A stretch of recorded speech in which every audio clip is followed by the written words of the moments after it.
ये कहना गलत नहीं होगा कि देश की जनता कह रही है अगर सबसे बड़ा भ्रष्टाचारी कोई है तो वो दिल्ली के मुख्यमंत्री अरविंद केजरीवाल, मनीष सिसोदिया और आम आदमी पार्टी है। ऐसा क्यों है मैं बताता हूं। भारतीय जनता पार्टी ने दिखाया कि एक विपक्ष की भूमिका सकारात्मक रूप से जनता के सवाल कैसे मजबूती से उठाकर अपनी जिम्मेदारी का निर्वहन किया जाता है। सवाल क्या पूछे? सवाल पूछे कि अगर आम आदमी पार्टी की आबकारी नीति सही थी तो वापस क्यों ली गई? जवाब आया, विदेशी समाचार न्यूयॉर्क टाइम्स पत्रिका कहती है कि आम आदमी पार्टी का शिक्षा मॉडल बड़ा अच्छा है। सवाल पूछा अरविंद केजरीवाल जी, कोविड की दूसरी लहर आई, श्री नरेंद्र मोदी जी के नेतृत्व में भारतीय जनता पार्टी पूरे देश की जनता के साथ खड़ी हो गई,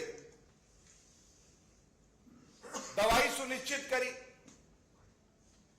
अस्पताल में बेड हो, ऑक्सीजन मिले। दिल्ली के मुख्यमंत्री की कलम को, जिसको स्वास्थ्य, चिकित्सा, दवाई, बेड और ऑक्सीजन पर ध्यान देना था, अरविंद केजरीवाल की भ्रष्टाचारी कलम आबकारी नीति पे दस्तखत करने में लगी थी। मनीष सिसोदिया वो अकाउंटेंट बन के ये देख रहे थे कि आम आदमी पार्टी के खजाने में जनता के पैसे की कितनी लूट आएगी।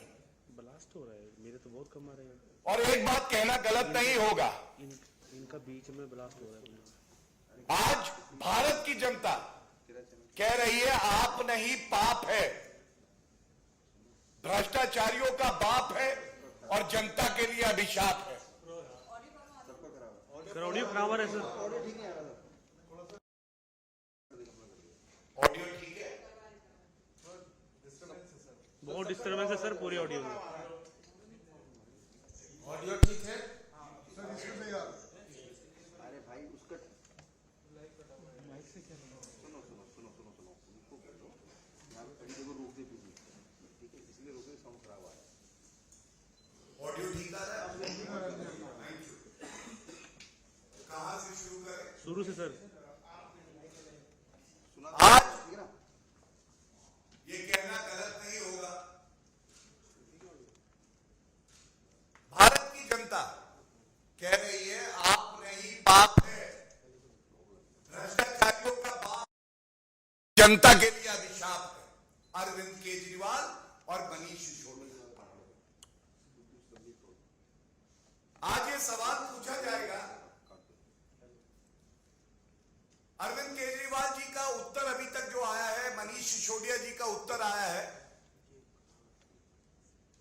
वो कहते हैं कि 2024 का चुनाव है, सब पूछ रहे थे मोदी जी वर्सेस कौन, अब कह रहे हैं मोदी जी वर्सेस अरविंद केजरीवाल। अरविंद केजरीवाल जी, आज लोग कह रहे हैं जिसने भी दिल्ली को ठगा है, जिसने भी दिल्ली को ठगा है वो अरविंद केजरीवाल का सगा है। और मत भूलिए, ऐसी बड़ी बड़ी बातें, शेख चिल्ली वाली बातें आपने पहले भी करी थी। बनारस गए थे, मुंह की खाई थी।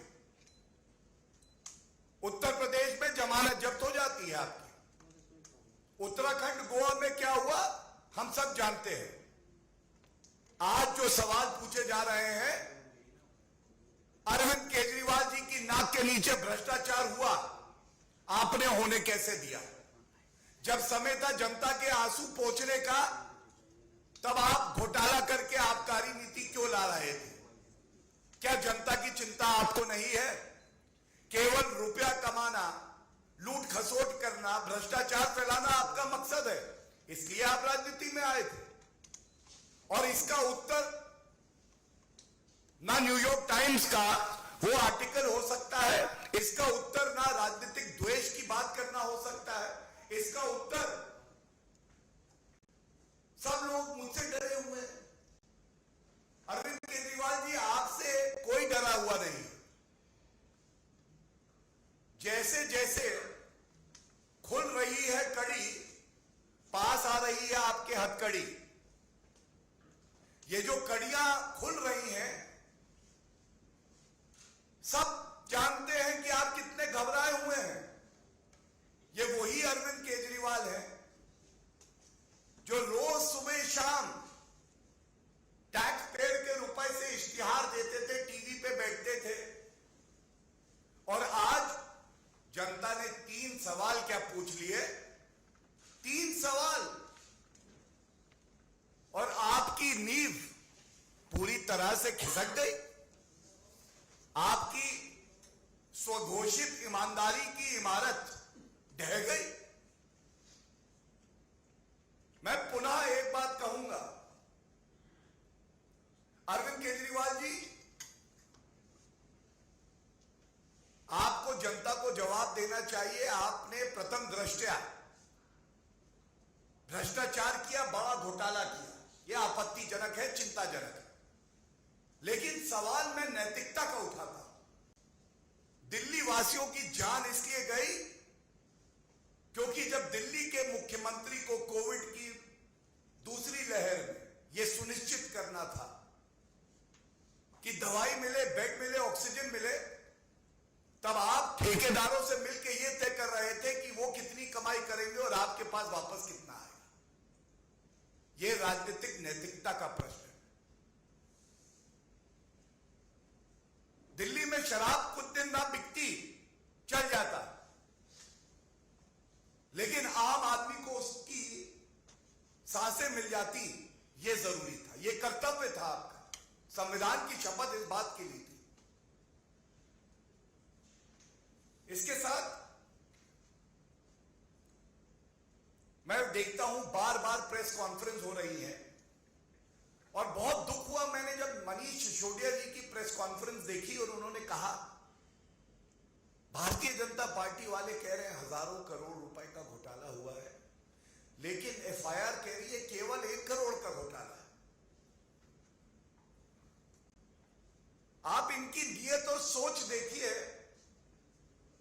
घोटाले का भी जस्टिफिकेशन यह है कि यह छोटा 1 करोड़ का घोटाला ही लिखा है। तो मैं 2 बातें मनीष सिसोदिया जी आपको मुफ्त की सलाह दे देता हूं। पहली बात, जो एफआईआर में लिखा गया है ना, यह कोई इंसाइक्लोपीडिया नहीं होता है। ये जो पूछताछ हो रही है, जो तथ्य सामने आ रहे हैं, हर भारतीय को यह यकीन है कि जांच एजेंसी अपना काम कर रही है और सत्य बाहर आएगा। और मैंने कहा ना, जैसे जैसे जुड़ेगी कड़ी, वैसे वैसे पास आएगी हथकड़ी। और दूसरी बात, घोटाला 1 रुपए का हो या 1000 करोड़ का हो, सवाल आज आपकी ईमानदारी का है। आपने जनता के पैसे से अपनी तिजोरी क्यों भरी? जब आप ये कहते हैं कि 1 करोड़ का केवल घोटाला लिखा है सीबीआई की एफआईआर में, तो आप कहीं ना कहीं ये कह रहे हैं घोटाला तो हुआ, लेकिन उतना बड़ा नहीं हुआ जितना भारतीय जनता पार्टी कह रही है।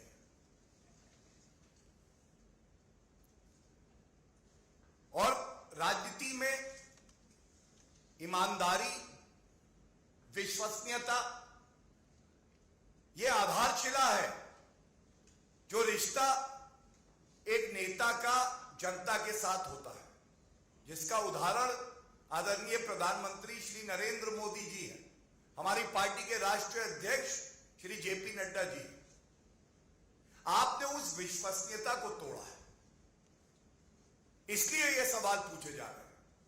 और इस मंच का सदुपयोग करते हुए आदित्य गुप्ता जी भी यहां हैं, संजय जी भी यहां पे हैं, हरीश जी भी हैं, मैं चुनौती देता हूं अरविंद केजरीवाल जी,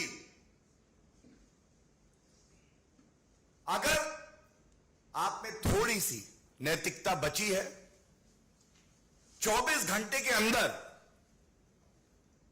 24 घंटे के अंदर, यह समय बहुत है एक ईमानदार के लिए, आप केवल यह बताइए कि अगर आपने घोटाला नहीं किया तो आबकारी नीति वापस क्यों ली? 144 करोड़ की छूट आपने क्यों दी, जिससे कि सरकार के कोष को घाटा हुआ? 30 करोड़ का जुर्माना आपने माफ क्यों किया? और अगर आप, जैसा आप कहते हैं, कट्टर ईमानदार हूं और यह राजनीतिक द्वेष का मामला है, न्यायालय जाइए, न्यूयॉर्क टाइम्स नहीं, न्यायालय जाइए, मामला रद्द कराइए। हम भी सराहेंगे कि हमने जो आरोप लगाए उनमें सत्यता नहीं थी, यह मामला हम में है। और अरविंद केजरीवाल जी, आप अपना मॉडल बताते हैं, मैं एक बात जरूर कहूंगा, आज अरविंद केजरीवाल मॉडल का मतलब है आईएसआई मार्क की गारंटी से ज्यादा बड़ी गारंटी अरविंद केजरीवाल की करप्शन गारंटी, अरविंद केजरीवाल की करप्शन गारंटी। आया हूं तो कुछ तो घोटाला करके जाऊंगा। 2 प्रदेशों में सरकार, 2 स्वास्थ्य मंत्री, दोनों भ्रष्टाचारी, दोनों भ्रष्टाचार के आरोप में जेल गए, 100% करप्शन। और ये चाहते हैं जनता इनको मौका दे, जनता इंतजार कर रही है। आप जनता के बीच में जाइए, आपका सुपड़ा साफ हो जाएगा। पैरों के नीचे आपके जमीन नहीं है। गजब यह है, फिर भी आपको यकीन नहीं। और इस बात पे, इनके दोहरे मापदंड को उजागर करके मैं अपनी बात को खत्म करूंगा। यही अरविंद केजरीवाल, पंजाब के स्वास्थ्य मंत्री की शिकायत आती है, कहते हैं हमारे पास शिकायत आई है, और शिकायत आई है तो मैंने तुरंत स्वास्थ्य मंत्री को हटा दिया। सतेंद्र जैन, जिसको आपने कट्टर ईमानदार कहा था, वो 3 महीने से जेल में है, 3 महीने से। और आज ये कहना गलत नहीं होगा कि कट्टर बेईमान अगर कोई है तो वो आम आदमी पार्टी के अरविंद केजरीवाल, सतेंद्र जैन और मनीष सिसोदिया है। और अगर पंजाब का स्वास्थ्य मंत्री आपने हटाया ये कह के कि शिकायत आई है, सतेंद्र जैन को आज तक क्यों नहीं हटाया? मनीष सिसोदिया, जो आज सीबीआई की जांच चल रही है, तो वो इस्तीफा क्यों नहीं दे रहे? ये दिखाता है ये घोटाला जो है ये रुकता नहीं केवल मनीष सिसोदिया उर्फ एक्यूज्ड नंबर 1 पर, यह घोटाला जाता है भ्रष्टाचारी नंबर 1 अरविंद केजरीवाल के दरवाजे तक। और सीबीआई हो या कोई भी जांच एजेंसी हो, ये टीवी पे आकर दलील देना बंद करिए। एक बात जान लीजिए, कोई भ्रष्टाचारी होगा तो बख्शा नहीं जाएगा। कानून से ऊपर कोई नहीं है, और अरविंद केजरीवाल जी, आप भी कानून से ऊपर नहीं है। गलत